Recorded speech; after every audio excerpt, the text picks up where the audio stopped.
Hey there nation, and welcome to the show where we help you to play miniatures wargaming on a budget. It is I, Commander Cheapskate, and welcome to Season 2 of It Came From the Sump, our series dedicated to the Necromunda Community Event co-hosted by Dr. Drybrush and myself. It Came From the Sump as a vehicle-based narrative Necromunda campaign set in the Sump Sea of Necromunda, and on today's video we are starting our very next second half of our campaign with week 6 of our campaign as well. And as you can see presented before you is the campaign data for week number 6. For those of you guys who watched our previous battle report, we just completed the downtime phase for our campaign with a massive 7-player multiplayer scenario where we did a Sump Sea tsunami boat race across the Sump Sea trying to escape. That one was a huge upset with House Dillac managed to secure the victory on that one. So here is our current rankings right now for all of our gangs for week number 6 of our campaign. In first place is the Deep Ones of House Dillac, played by my good friend Big Puka. He's got 4 wins, 2 losses, as well as a gang rating of 3,115 points. In second place are the Sump Spiders of the Spire Hunting Party, played by my sister Shade, with 3 wins, 1 loss, as well as a gang rating of 2,105 credits. In third place is Snow White and the Wild 7 of the Venators, played by my other little sister, the Kiddo. She's got 2 wins, 3 losses, as well as a gang rating of 2,830 points. In fourth place are the Velvet Privateers of House Van Sar, played by my good friend Warlord Ace. He's got 2 wins, 3 losses, as well as a gang rating of 2,740 points. After that, in fifth place comes the Everdamned of the Corpse Grinder Cult, played by my good friend Dark Lord Mac. He's got 2 wins, 3 losses, as well as a gang rating of 2,425 points. If you'll notice, his gang is actually highlighted in orange because since we have an odd number of gangs in this campaign, 1 gang per campaign week, we'll have a bye week. So this is Dark Lord Mac's bye week. In sixth place is my gang, the Rusty Nails of the Slaver Outcasts, played by yours truly. I got 2 wins, 3 losses, and a gang rating of 2,380 points. And in last place are the Pale Horse Posse of House Orlocks, played by our resident terrain mad scientist Iron Major, with 1 win, 3 losses, as well as a gang rating of 2,715 points. So now let's talk about week 6 with our campaign triumphs. As you can see, the Deep Ones of House Dillac are pretty much dominating all the triumphs. They got the most territories, the most kills and wrecks. They got the highest gang rating. They have the most battles fought, as well as the highest reputation. So far, unless something really changes in the second half of the campaign, the Deep Ones are taking back all those triumphs for themselves as well. Now, when it comes to our triumph counts, as you can see, we're basically using our reputation as a way to sort it. But as you can see, the Wild 7 are actually doing quite well with 14 kills. The Pale Horse Posse used to have the most kills and wrecks with the Slaughter Triumph, but they lost it shortly after the Deep Ones. The Deep Ones are beating them by 1 as well. So as you can see, we have all this different data going on over here as well. And of course, once again, the Everdamned of the Corpse Grinder Cults, they're highlighted in orange this week because this is their bye week, so they will not be participating. So now that we're done giving you the brief of our campaign data for week number 6, let's go ahead and talk about battle report number 16. So the very first battle of week number 6 is battle report number 16. This is fought between Iron Major with his Pale Horse Posse of House Orlock versus yours truly with my Rusty Nails of the Slavery Guild Outcasts. We'll be throwing it down on a fuel hunt scenario that's been modified to fit within the environment of the Sump Sea. So we're going to play some background music real quick. As the music is playing, we'll show you photos of the rosters of both gangs. And because this video is a little bit more of a deeper dive, I will put timestamps in the description box down below so that way you can click and navigate to the part of the battle report that interests you the most. So that being said, let's go and show you guys our rosters.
Ladies and gentlemen, boys and girls, dying times here.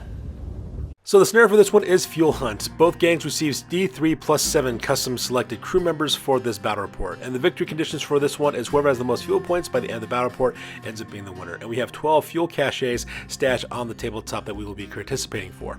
Now, how the game pretty much works is that whenever one of your fighters moves up to one of these fuel caches, they may actually take a loot double action and they roll a D6. On a 4+, they earn 1 fuel point. And on a 1, they actually trigger a frag trap, which blows up in their face. And of course, you just kind of roll through what happens at that frag trap.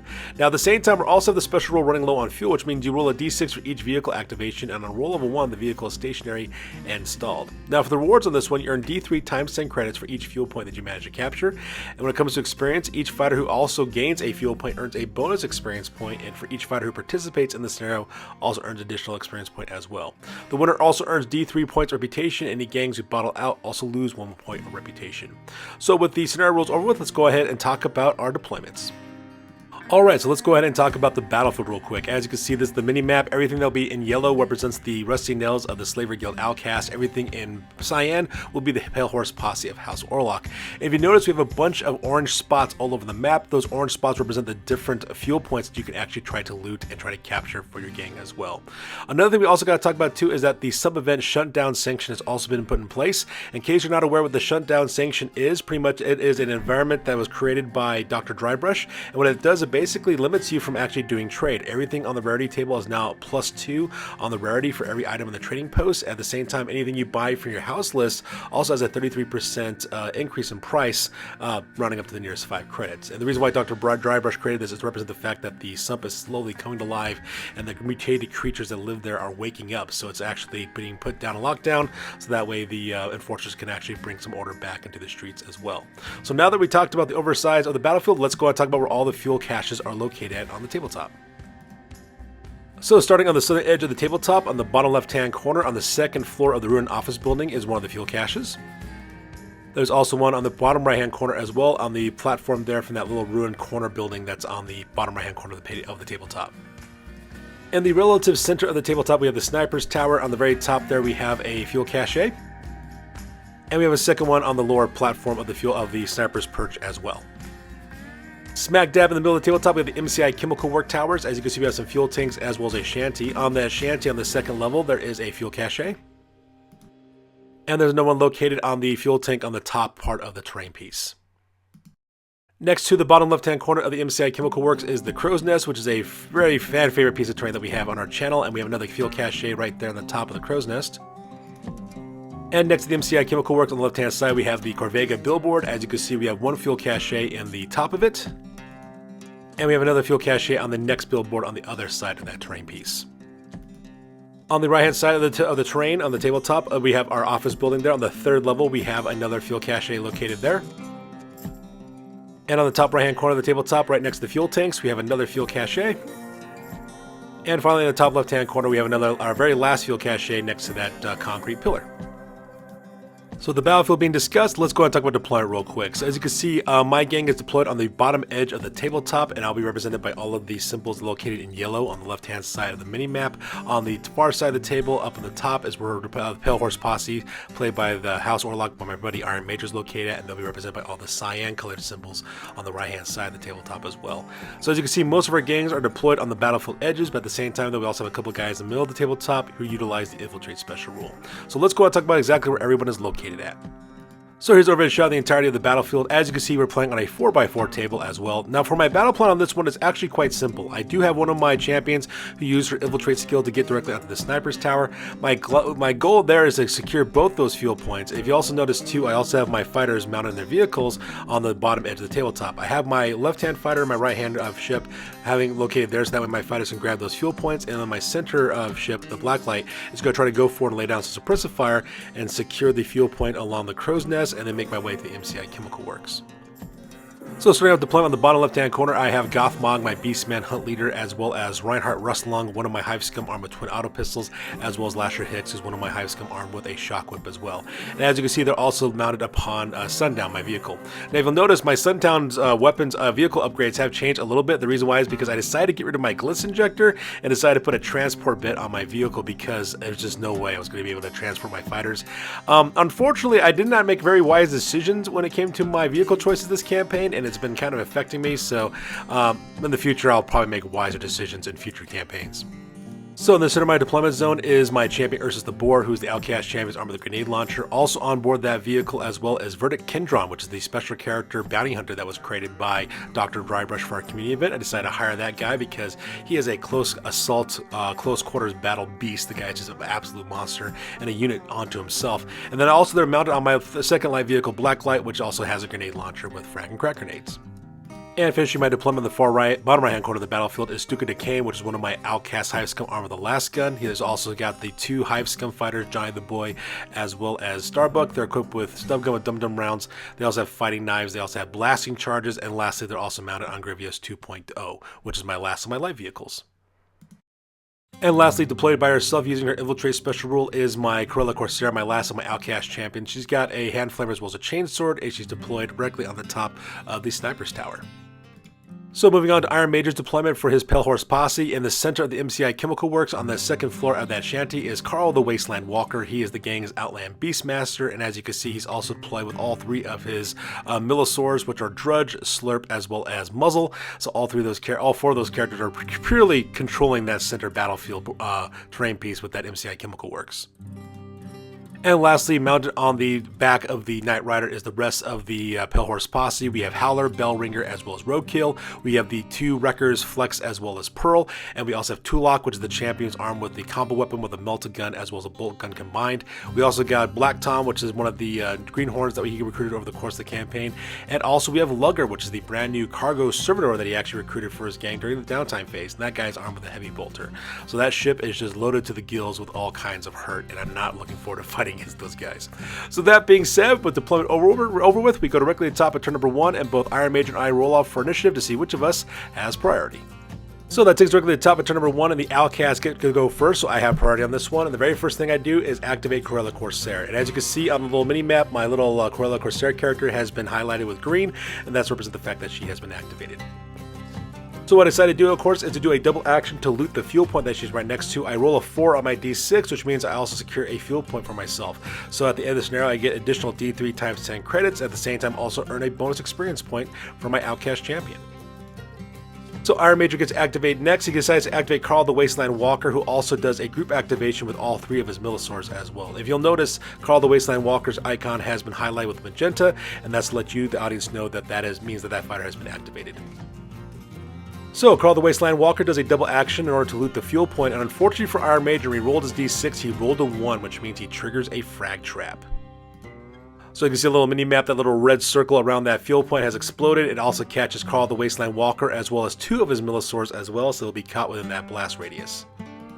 Unfortunately for Carl the Wasteland Walker, he does suffer a wound from that Strength 3 blast, so because that does take up wound off of his characteristic as well, it also pushes him back an inch, but he managed to pass the initiative test, so he's perfectly fine. Slurp and Muzzle, however, which are the 2 other Millisaurs that he had, not so much. Unfortunately, Slurp does get a wound, fails his armor save as well, and falls into the sump, and because that he has to take a strength test to prevent from drowning, he fails that, gets an out of action result, so because that he gets a humiliating injury, losing 1 point to his leadership as well as 1 point to his cool. Muzzle, at the same time, also falls back an inch as well. Now, he doesn't get wounded from the blast, but he does fall directly into the drink with the Sump Sea, fails his strength test, so because he also goes out of action and suffers a critical injury. So because that, they'll need to do a medical escort mission for that Millisaur as well. Now, Drudge, the very last of the Millisaurs, doesn't take a cool test to make sure he doesn't panic because it just watched 2 of its friends get killed, but it's perfectly fine, so no harm, no foul there. So going back to the minimap, as you can see, Carl the Wasteland Walker has been grayed out the rest of the fact that he's also been pinned from that explosion, and little triangle symbols 1 and 3, which are Muzzle and Slurp, both those characters are now out of action, so their icons have been grayed out and their names have been redded out.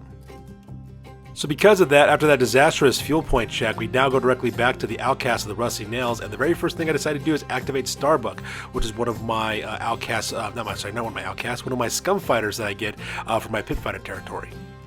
So with Starbuck, I do a move activation. The first thing I do, of course, is have him disembark from Grievous 2.0 and climb up that wall directly to the second floor.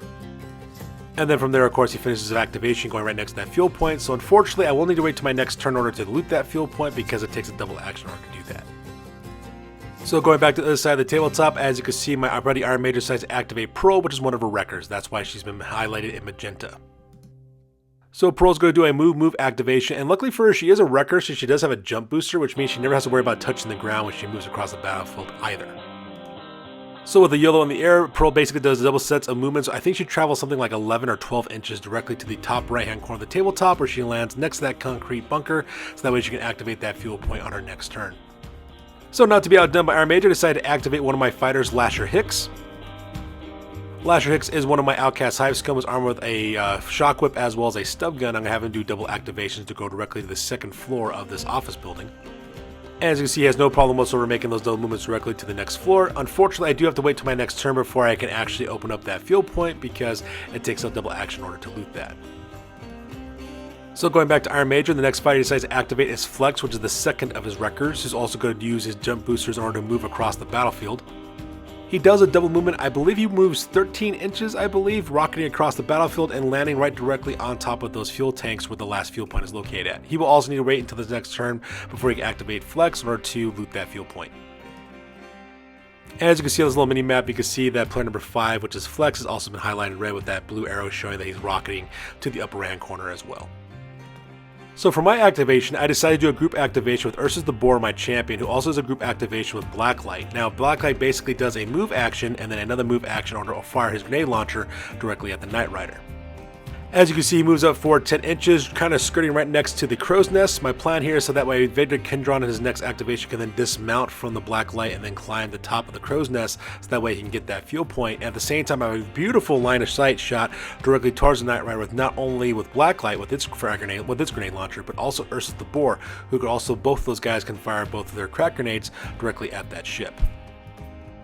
So here's an overhead shot from the minimap. As you can see, Blacklight has moved up directly forward next to the crow's nest, and now it's going to open fire directly into the Knight Rider. So the Blacklight is going to be targeting the Knight Rider, firing its grenade launcher, firing a crack grenade directly at my opponent. It's firing at strength 6 minus 2 AP as well as 2 damage. Luckily, I'm not in the short range of the grenade launcher, so I don't have to worry about that minus 1 to hit. With a Blitz skill 3+, I will have to do is roll a 3+ in order to manage to hit the Knight Rider.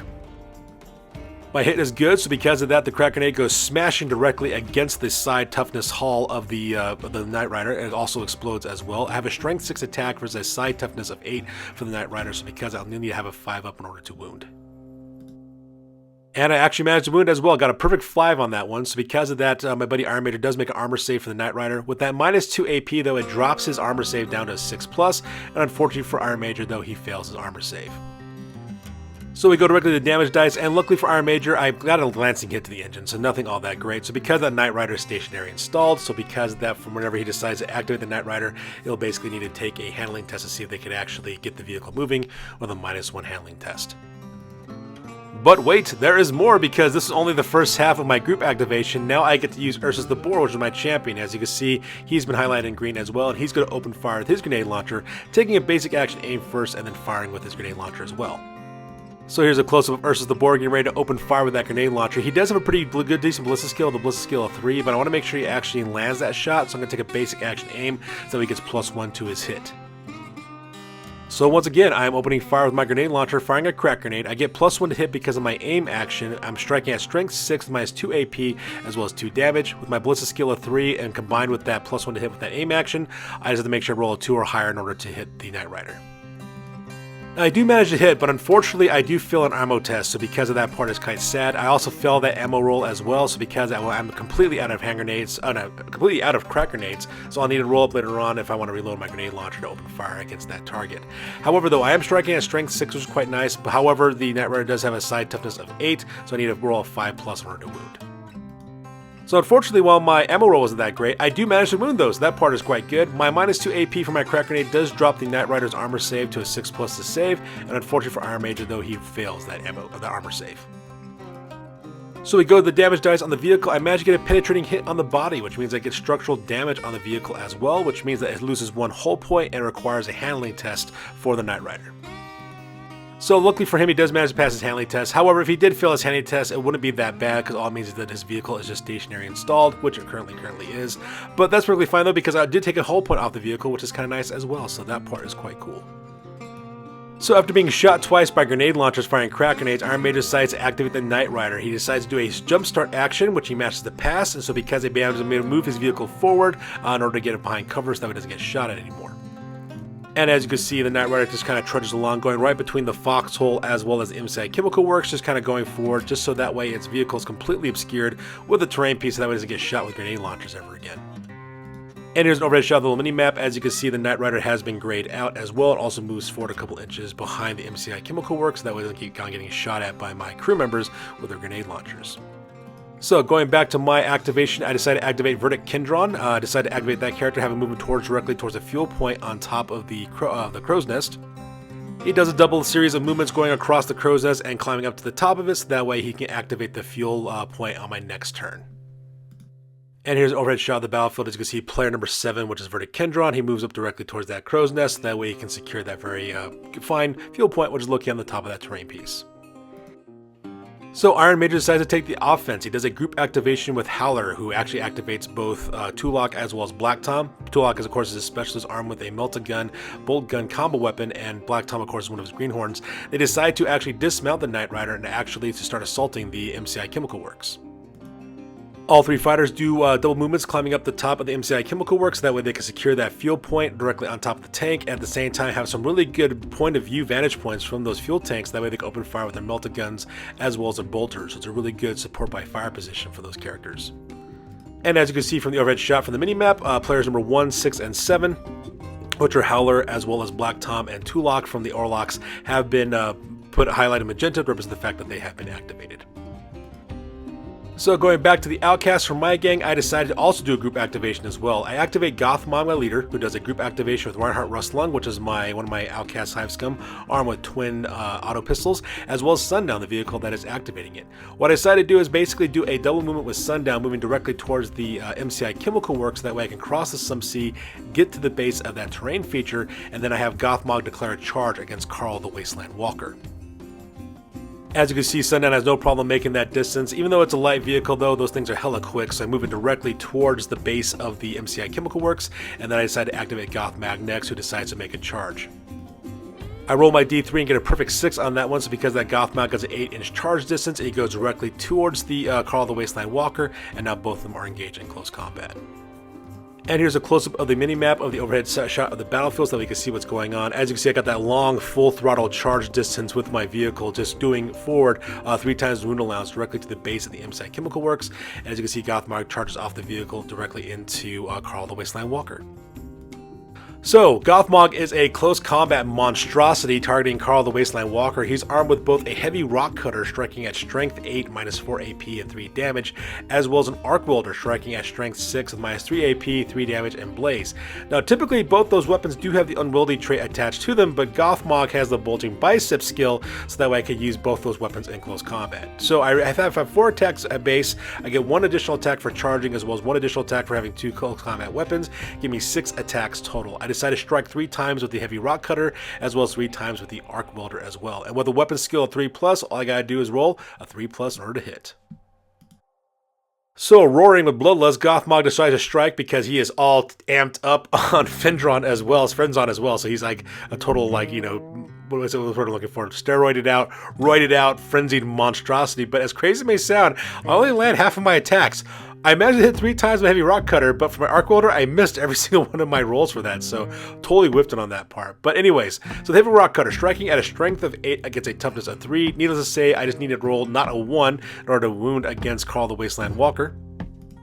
And at the same time, I also managed to wound him all 3 times. Now, unfortunately for Carl the Wasteland Walker, he gets no armor save because of that minus 4 AP with that heavy rock cutter, which means I put 9 wounds directly on to Carl the Wasteland Walker. So unfortunately, Carl the Wasteland Walker does go out of action. I rolled, I think, 3 out of action results when I rolled up for my injury dice on this one. It also suffers a spinal injury, so because they will go into recovery, he will also lose 1 from his strength characteristic as well. If you'll notice, he is laying on the sump tiles on the floor. The reason why he's there and not on the balcony, I just couldn't fit him and the casualty dice on the balcony with all the stuff that was on there. He didn't fall into the sump. I just did that so that way you can get a good picture of his injury rolls. As a side effect as that, well, because he's out of action now and off the tabletop, so does Slurp, the very last of his Millisors. So as you can see, both Slurp as well as Carl the Wasteland Walker, their names have been blackened out. They will no longer be participating in this battle report. Now, Carl the Walker, his name has been highlighted red because he suffered a lasting injury, but Slurp, he's perfectly fine. And to finalize the last of my activation for my group activation, Reinhardt Rustlung, my Outcast Hive Scum, activates next. I have him do a double movement to move up forward onto the MCI Chemical Works. And as you can see, ends up joining right next to Gothmog onto that platform, so that way they both can launch an attack directly against the Orlock that are on top of it. So here's an overview shot of the battlefield so far. As you can see, both Gothmog as well as Reinhardt Rustlung are located on the platform of the MCI Chemical Works as well. Now the reason why I decided to assault the center like this is because with those 3 fighters located at the top of the MCI Chemical Works, they both have bolt guns as well as a melted gun. So because of these guys can put down some heavy fire on my fighters who need to move up on the right hand side of the battlefield. My goal here, which is quite risky, is to hopefully I can send Gothmog as well as Reinhardt Rustlung directly into the fray, and that way I can take out those fighters before they can put down any long range damage on my fighters. At least that's the hope I'm trying to go for anyways. So with that, Iron Major goes next. He decides to activate Lugger, which is his cargo servitor that he actually recruited for his gang. Now unfortunately, I forgot to take a picture of this next part, so I do apologize. But Lugger basically takes a simple action to get out of the vehicle onto the MCI Chemical Works, and he's going to take a basic action to open fire with his heavy bolter directly towards Grievous 2.0. So here's a shot of the overall the little mini map. As you can see, player number 8, which is Lugger, highlighted magenta red. He takes that little blue arrow to show that he's dismounting the vehicle. I forgot to take a picture of the mismount. I do apologize for that. And then he opens fire with his heavy bolter across the battlefield directly towards Grievous 2.0, which is represented by the yellow rectangle on the bottom of the screen. So that thing is absolutely terrifying. That thing is firing a strength 5 weapon with -2 AP, 2 damage with rapid fire 2, and he actually managed to roll 3 shots with that heavy bolter. With a ballistic skill 4+, he needs to roll a 4 in order to make those 3 shots land. Luckily for me though, he rolls a 3, so he misses. I barely survived that getting shot at with that heavy bolter, because that heavy bolter would have tore right through my vehicle and also would have probably killed all my fighters on board because they would have drowned in the Sump Sea. So I got extremely lucky on that one. So realizing now that I'm in the line of fire of a heavy bolter, I decide to activate Grievous 2.0 and get him out of the way so that way he's not being targeted by that Lugger cargo servitor, because that thing could just tear me up. So as you can see, I do a move activation going around the ruined building and kind of backing up a little bit, so that way the idea here is that Starbuck can then loot the fuel point my next turn. Later on he can then dismount from that corner onto Grievous 2.0, and then they can drive on and continue fighting on the right hand side. And here's a shot from the minimap kind of showing that movement. As you can see, the green rectangle, which is Grievous 2.0, does a double movement directly to the upper right-hand corner on the other side of that ruined office building to get out of line of sight. It's kind of weird to see this from this angle, but pretty much the sniper's tower pretty much obscures that line of sight from Lugger directly towards Grievous 2.0. So if he does try to shoot against me, he has to roll a -2 to hit against, and that's the reason why I did that. So with that, we go directly to Iron Major, who activates a group activation with both Roadkill, which is his Arms Master, as well as with Bellringer, which is, of course, his Road Sergeant, with that one punch keyword as well. They decided to do a group activation and depart the Night Rider and kind of go directly to the base of the MCI Chemical Works. Now, they didn't climb up the fuel tank, and the reason why, they just did not have enough movement in order to do that for their activation. So because of that, the reason why that's the case, because the Night Rider's kind of parked at a weird angle, so it required them to like get off the boat and then get to the base, and because of that, I wasn't going to give them enough distance to do that. So they're going to just kind of chill right next to the chemical tank and hopefully climb up on their next turn. So here's a close-up little mini-map. As you can see, all the fighters there at the center of the MCI Chemical Workers, where most of Iron Major's Orlock fighters are located at, and so because of that, the battle pretty much continues forward. So for my next activation, I decided to activate Stuka Decane, and the reason why I decided to activate that fighter is because while the Lugger, the cargo servitor's viewpoint towards me is obscured from where my vantage point is, I actually got a pretty good line of sight directly towards Lugger. So because I decided to activate Stuka Decane, he's going to do a basic action to aim with his last gun and another basic action to open the fire with his last gun directly at Lugger.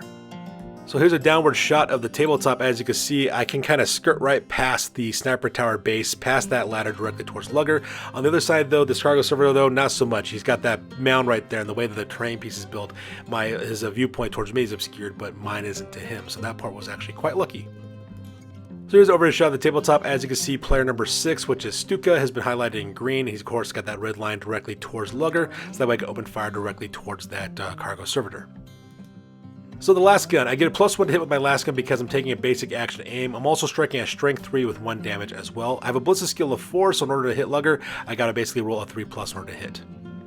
Luckily for me, I managed to land that hit directly against the cargo servitor. Now I am striking at strength 3 versus a toughness of 5, so because I do need a 5+ in order to wound the cargo servitor. Unfortunately for me though, I do fail to wound, so because I do not manage to put a single wound on top of Lugger. However though, this is actually not the end of the story.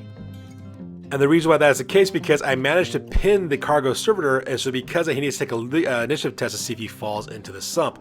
Unfortunately for Iron Major, the cargo servitor's initiative is initiative of 5+. It has a very horrible initiative score, and unfortunately for him, he does fail. So because that he does fall directly in the Sump Sea, he will need to pass a strength test to see if he can actually make it.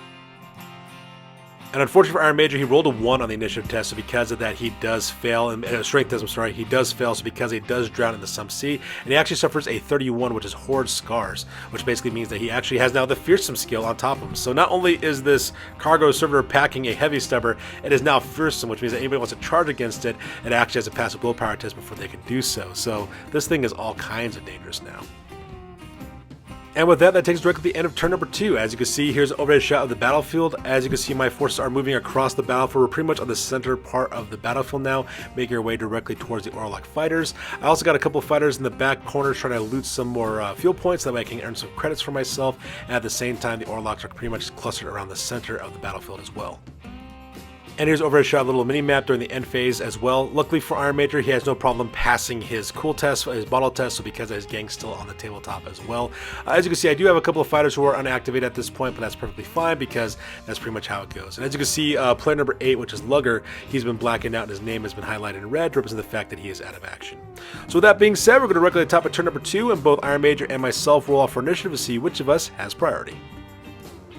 Alright, so that takes us directly to the top of turn number 2, and I managed to win the initiative on this one once again. As you can see on the mini-map, all my fighters are represented by the yellow icons, and all my opponent's fighters are represented by the cyan-colored icons as well.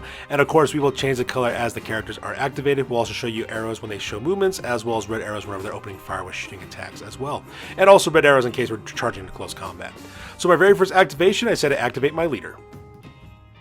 Alright, so my very first activation, I see I do a group activation with both Gothmog, my Beastman Hunt Leader, as well as Reinhardt Rustlong, which is my Hive Scum, who's armed with twin auto pistols, as well as smoke grenades, as well as choke gas grenades. I forgot that I also had the Sludge Sea on my territories, so he's one of my fighters actually carrying choke gas grenades, and I realized I might be able to take out those fighters ahead of time before they shoot at me by using that attack. So I take Reinhardt Rustlong, I do a simple action in order to move up to the next level of the shanty, and a basic action throw a choke gas grenade directly at Black Tom. And Black Tom is the greenhorn who's taking point, but if I manage to land that shot, I'll also be able to get Howler, as well as Tulok, who are the fighters behind him. So the choke gas grenade does have a 3-inch blast radius with the gas as well as grenade weapon traits attached to it as well. With a ballistic skill of 4, I need to roll a 4+ in order to land my shot directly against Black Tom. I opened fire with my gas grenade, managed to land a hit directly against that, so because that Black Tom, Tulok, as well as Howler are caught within the blast radius. So as you can see, I put the blast template directly on top of Black Tom. It also managed to catch both Howler as well as Tulok as well, so all those characters will take a hit from the gas grenade. And here's an overhead shot of the little mini-map. As you can see, player number 4, which is Reinhardt Rustlong, has been highlighted in green to represent the fact that he moved, and I lobbed that grenade represented by a little red circle, and I caught Howler as well as Black Tom and Tulok in the blast radius of that grenade. So all 3 fighters need to take toughness tests, and unfortunately Tulok fails his as well. So because he goes out of action with an out cold result, so because he'll make a full recovery and no harm, no foul. Now if you're wondering why his picture is taken here on the bottom of the Sump Sea, he didn't fall off the MCI Chemical Work Tower. He's actually supposed to be on top of it. I just couldn't take a good photo with him laying down with the casualty dice next to him, so that's the reason why he's kind of off frame. Unfortunately, Black Tom also gets a serious injury roll as well as he goes crashing face down into the cold hard concrete as he's choking on poisonous fumes. He also has to take an initiative test to see if he falls off, but he managed to pass it, so he has no problem whatsoever. The same thing happens to Howler. He also suffers a serious injury as well. But unfortunately for him though, when he rolls for his initiative test, he fails that initiative test, so because of that, he goes crashing directly towards the earth. That's an 8-inch drop that he's falling, so because of that, he's going to take a strength 7 hit with -2 AP as well as 2 damage. So as you can see, Howler does a face plant directly onto the ground, and he's a 2+ armor to wound, and unfortunately he does get wounded. He has no armor save because of that -2 AP, so they put 2 wounds directly onto that character as well, so he is not doing good whatsoever. And here's a close-up of the overhead shot of the battlefield with the mini-map. As you can see, both players number 1 and 7 for the Orlocks, that's Howler as well as Black Tom, their icons have been highlighted in red to represent the fact that they have serious injuries onto them. And then Tulak, of course, which is player number 6, his icon's been blackened out and his name highlighted in red because he is out of action for the scenario.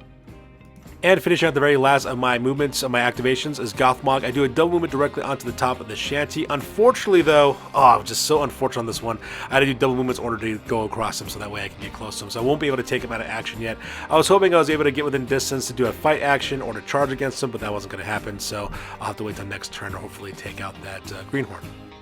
And here's a shot of the minimap showing my movement for Gothmog. His character has also been greened out as well as he moves across the roof of the shanty. So with that, we go directly to Iron Major, does a group activation with both Roadkill as well as Bellringer. Now, originally, he was going to try to shoot from the ground and try to shoot at Gothmog above him, but unfortunately, they don't have line of sight of him, and he's completely obscured by the roof of the shantytown. So because of that, they're going to move instead. Both those fighters do a move activation directly to the top of the Chemical Works Tower, so that way they have a good line of sight against Gothmog as well as Reinhardt Rustlung, and basically he has to do is wait till his next turn before he can open fire with those combat shotguns, as well as his plasma pistol, or demo charges, because these guys are also packing those as well. So here's a shot of the minimap. As you can see, both player number 2 and 3 from the Pale Horse Posse have been highlighted in magenta to represent the fact that those fighters have been activated. So going back to my next activation, I decided to activate Grievous 2.0, who does a double movement behind cover towards the office tower in front of him. As you can see, I make my full movement value directly towards the right-hand corner of the office building, and I kind of park it in kind of like a 90-degree angle, so that way I'm obscured from any line of sights from the Knight Rider, because that thing has a mining laser, which could one-shot my vehicle off the tabletop, and I kind of tuck him behind that office building, so that way he can't be targeted.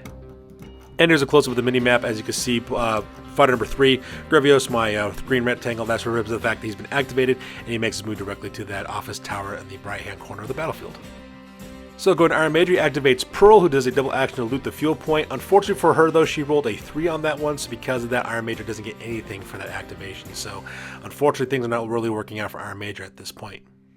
And there's a close-up of the overhead shot of the battlefield. As you can see, player number 4, Pearl, has been highlighted in magenta to represent the fact that she has activated that fuel point. Unfortunately, I neglected to take out that orange circle in the upper left-hand corner, so I do apologize for that if it is confusing on the battle report. So for my next activation is Verdict Kindron, my bounty hunter dramatis personae character from Dr. Drybrush's and I's community event that we created together. Originally, I was going to have this character try to loot the fuel point, but then I realized I have an excellent line of shot from his point of view directly towards Bellringer, so that way I can open fire with my shotgun.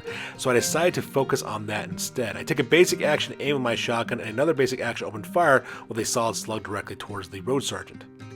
And as you can see from the mini-map, that's player number 7 right smack dab in the middle of the tabletop. That's Verdict Kindron, and as you can see, I got that red line heading directly towards Bellringer, and I'm going to open fire with that shotgun. So I do basic action with my shotgun, firing solid ammo. I get +1 hit with my aim action. I'm striking at strength 4, 2 damage, as well as knockback. Now you'll notice that little chemical tank pipeline is actually giving a partial cover directly towards Roadkill, so I do lose -1 to my ballistic skill. So because I have ballistic skill 4, so I have to need to roll a 4 up in order to hit him with my solid slug from my shotgun. Luckily for me, I roll a 5 to hit, which also triggers knockback, so I also increase my damage by 1 and also push back Roadkill by 1 as well. So I'm striking at strength 4 versus his toughness of 3, which means I need a 3+ in order to wound. And I managed to wound him as well. Now, of course, Roadkill is wearing mesh armor, so he does get an armor save of 5+. Unfortunately for Iron Major, though, he does fail his armor save, so because that Roadkill suffers 3 wounds. When we roll up for the injury dice, he rolls a serious injury on that one, so because that Roadkill does crashing face down into the cold hard decking, and he's currently bleeding out from the 12-gauge slug that's probably lodged in his chest somewhere. Now he does need to take an initiative test to see if he falls, but luckily for Iron Major, he does pass the initiative test, so no harm, no foul. At the same time, Roadkill also needs to take a cool test to see if he loses nerve, and he managed to pass that nerve test, no problem, so he is perfectly fine. So going back to the mini-map, as you can see, player number 2 for the Pale Horse Posse, Bellringer, has been highlighted in red because he is currently bleeding out right now, and all 2 of his wounds have been eaten up so far. So for Iron Major's next activation, he decides to activate Flex, which is one of his wreckers. He decides to do a double action in order to loot the fuel point, and he actually managed to secure it as well, earning himself D3 times 10 credits, at the same time also giving him a bonus experience point. And going back to the minimap, as you can see, player number 5 from the Pale Horse Posse, which is Flex, has been highlighted magenta, and that orange circle has been removed because it's supposed to represent the fact that that fuel point has been looted.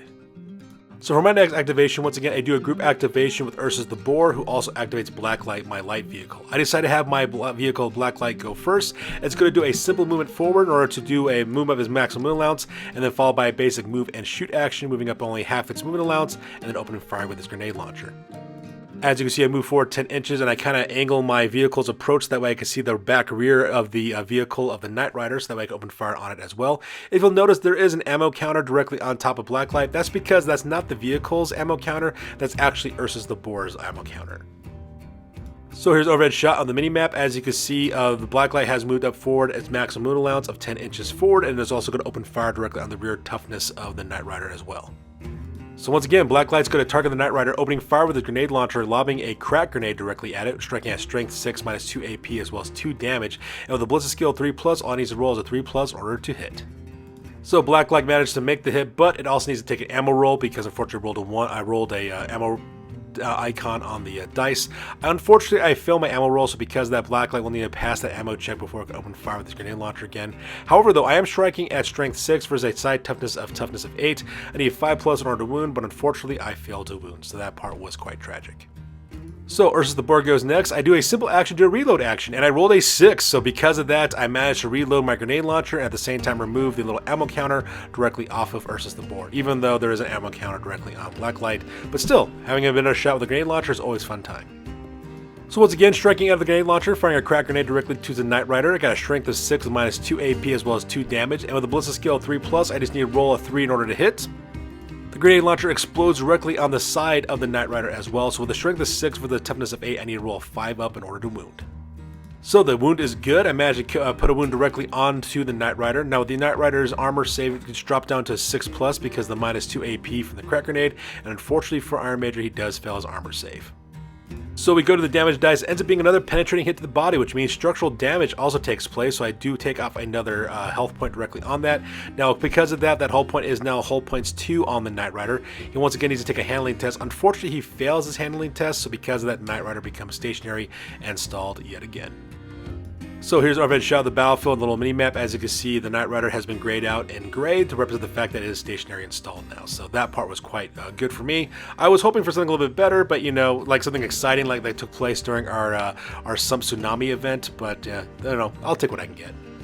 So going back to Iron Major, he decides to activate the Knight Rider, does a simple action to jumpstart his vehicle and manages to pass it as well. So because it does take a move and shoot action the next turn, unfortunately he does move up, but he still doesn't have line of sight against Grievous, so he won't be able to target it with his mining laser. So here's an overhead shot of the battlefield using the mini-map. As you can see, the Knight Rider, which is the big rectangle thing on the top of the screen, it's also been highlighted magenta, the rest of the fact that it has also been activated as well. And because I'm the only player left with fighters on the tabletop who haven't activated yet, I get to spend the rest of the turn activating my fighters, which is quite nice. So the first thing I decided to do is activate Stuka. Stuka does a double action in order to move up twice directly up to the third floor of the office building. He's got one more floor to go before I can make it to the very top where I can access that fuel point. After that, I activate Starbuck, which is one of my hive scum from my fighting pit territory. He does a double action to loot the fuel point, which I was successful for, so I get D3 times 10 credits. He, however, does not get any experience points because he's just a random fighter that I hired from my fighting pit territory. My Chaplain Corella Corsair, she actually does double movements going from the top floor of the sniper's perch down to the bottom floor next to that fuel point as well. She'll need to wait for her next turn order before she can loot that fuel point. And finally, Lasher Hicks does a double action order to loot his fuel point, and he automatically manages to get that. So that part is great. Earn another D3 times 10 credits for myself, as well as a bonus experience point from that loot action. So with no more fighters left on the tabletop, that takes us directly to the end phase. As you can see, here's the overhead shot of the entirety of the tabletop. Things are not looking good right now for the Pale Horse Posse. We got, 6 fighters who are out of action. We also got 3 fighters who are seriously injured. So because of that, my buddy Iron Major does have to take a bottle test. And unfortunately for Iron Major, he does fail his bottle test, so because of that, every single one of his fighters who are on the tabletop will need to take a cool test to see if they actually manage to stick around. Now, Howler here, of course, he managed to pass his cool test no problem, so he'll be able to stick around for the next turn.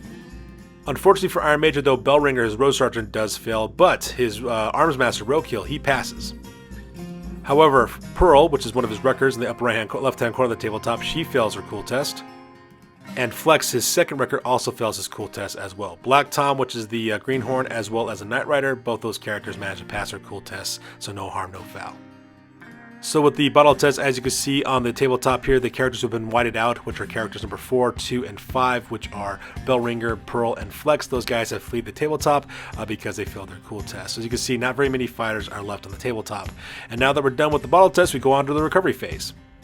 So Black Tom gets a flesh wound, so because of that he rolls over, so he's just currently pinned right now. Now he is -1 to his toughness, he's only toughness 2, but he can still fight, he can still shoot, still very much a threat on the tabletop.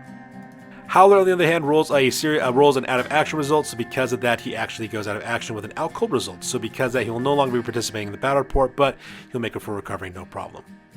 So as you can see on the middle of the minimap, Howler his name has been redded out to represent the fact that he's out of action, and his icon has been blacked out as well, which means that only 3 guys from the Hellhorse Posse are on the table at the top. That's Roadkill, Black Tom, as well as a Knight Rider. So as you could probably guess, it's at this point that my buddy Iron Major decides to just voluntarily surrender.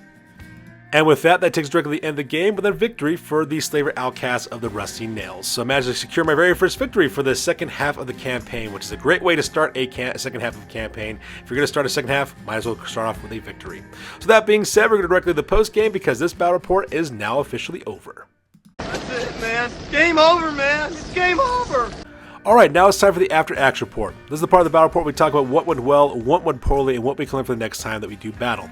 This is the After Action Report for battle report number 16 of our Necromunda Community Event, and we'll start off with the Pale Horse Posse of House Orlock. Now, unfortunately for Iron Major, he did suffer a number of injuries for his gang. His leader, Howler, actually makes a full recovery with an out cold result, so he's perfectly fine.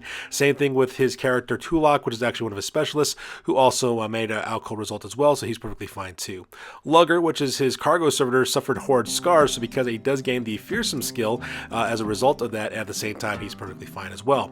Now Carl the Wasteland Walker, which of course is his Beastman, Outland Beastmaster, he suffers a spinal injury, so he does go into recovery, and he also loses 1 point to his strength characteristic, and he will also miss out on his next week's battle report as well. Now Slurp and Muzzle were 2 melee swords that also got injured as well. Slurp suffered a humiliating injury, so he lost 1 point to his cool as well as his leadership. He also goes into recovery, and Muzzle suffered a critical injury. Now for that character, the Pale Horse Posse decided to spend 50 credits in order to do a medical escort mission to save Slurp. They rolled a 6 on the recovery table, so because of that he goes directly into recovery, and he won't be able to participate in his next battle report either. So all things considered, pretty good when it came to injuries for his gang. Advancements. No members of his gang advanced at his time, and from these territories he earned 1 point reputation from his settlement, as well as recruited a brand new greenhorn named Poncho as well. Rolled a 6 on that one. Also managed to secure 40 credits for himself. With his alliance, he still maintains his alliance with the Abyssal Ferryman team that's just attached to his gang. Now for the trading post, he got 30 credits from the scenario, as well as 40 credits from his settlement, giving a grand total of 70 credits in total. He spent 50 credits for that medical escort mission for Slurp, and he also spent additional 20 credits for twin auto pistols for Poncho. When he rolled up for his rarity on that one, he rolled actually quite well, so because of that he decided to buy his auto pistols from the trading post, not from his gang list, so he doesn't have to worry about paying the 33% increase in prices because of the lockdown sanction that's been put down on the Sump. Now when it comes to his reputation, he earns 1 point reputation from his territory, but because he bottled out, he also loses 1 point reputation, bringing his grand total to 11 reputation in total. His new record now is at 1 win as well as 4 losses, and his new gang rank now is at 2,770 points. So let's talk about my gang, the Rusty Nails. I actually suffered no injuries in this scenario, so my gang is perfectly fine. Now for advancements, a couple members of my gang did advance. Gothwog loaded up to level 2, and when I rolled on the skill tree for him, I decided to roll on the bronze skill tree, and he learned the headbutt skill, which means he gets a free attack and close combat now, making this guy even deadlier. I also increased his credit value by 20 credits as well. Reinhardt Rustlung also leveled up as well, earning +1 to his Blitz skill and increasing his credit value by 20 credits. Lasher Hicks also leveled up to level 1, earning +1 weapon skill to his characteristics, and also increases his credit value by 20 credits. Sundown also leveled up to level 1, earning +1 to his cool, increasing his credit value by 10 credits. And Grevios 2.0 also leveled to level 1, earning +1 to his cool characteristic, and at the same time also increasing his credit value by 10 credits as well. Now from the territories, I got for settlement number 1, I got 1 point reputation as well as 50 credits from that settlement. My fighting pit, I still maintain Johnny the Boy as well as Starbuck by 2 Hive Scum that I could get from that territory. The Sludge Sea, I still get 3 choke cast grenades, which is absolutely fantastic. And from settlement number 2, I actually got +1 reputation from that one as well as 50 credits. Now the reason why I got a second settlement is because I originally took the Orlocks settlement originally because they lost the scenario for the takeover phase. However, you can't lose another settlement, so he decided to give me another settlement instead as a reward for actually winning this one. Now for my alliance, I decided to end my alliance with the Slavers Guild, and the reason why is because my reputation now is too high, so I will never be able to utilize their delegation ever again. While it is cool that I can get additional skills from that, it wasn't really worth the risk for me, so I didn't really do that too much, so I decided to cut ways with the Slavers Guild, so now I'll no longer have that alliance available to me. Now for the trading post, I managed to scrounge 100 credits from the territories because of the fuel points I looted, as well as the ones that I got a chance to loot after the battle report ended, as well as 120 credits from the scenario, as well as 30 credits from Shady Line Islandi's Fixer skill, giving me a grand total of 250 credits in total. With those 250 credits, I also decided to sell my gang's stash of flak armor for all of them. Decided to sell all of that, giving me a grand total of 275 credits in total. Now, luckily, I rolled quite high on the rarity roll, so I ended up being pretty good by buying my gear from the trading post. And the reason why is because I don't have a house list for my gang. I mean, not really. I'm an outcast gang, so because of that, most of the stuff I could buy for my gang is on the trading post, so all I had to worry about was the rarity total. Now, I spent 75 credits for mesh armor for Nicodemus Kern, Errol DeVere, Reinhardt Rustlung, Lasher Hicks, as well as Jasper the Junkie. So now my entire gang has armor save 4 with a 5 up ward save against environmental effects with their Gutterforged cloaks. I also spent 105 credits for photo goggles for Ursus the Boar, Errol DeVere, as well as Stuka Decane, so that way they can see in the darkness at longer distances.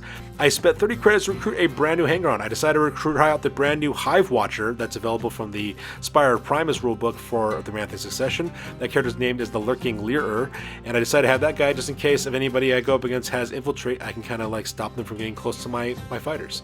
I then spent another 50 credits to get a telescopic sights for both Errol DeVere as well as Stuka Decane, so that way if they aim with their last guns, they can get a better chance of actually landing a hit. I then took my remaining 15 credits and I put it directly into the stash. For my reputation, I earned 2 points reputation from my settlements. I also got 3 points reputation for the scenario, giving me a grand total of 14 reputation in total. My new record now is at 3 wins and 3 losses, and my new gang rating now is at 2,690 points. So there you guys have it. That's good for this battle report for battle report number 16. This is still part of our Necromunda Community Event. If you guys end up using some of the rules or the characters or the different events that we've created for our campaign, please let Dr. Drybrush or myself know. We'd love to see if you guys are using these in your own battles. And if you make a battle report on YouTube using these rules, please let us know because we'll love to see that video as well. That's good for this week, guys. I will catch you guys next one. Peace out. Stay classy.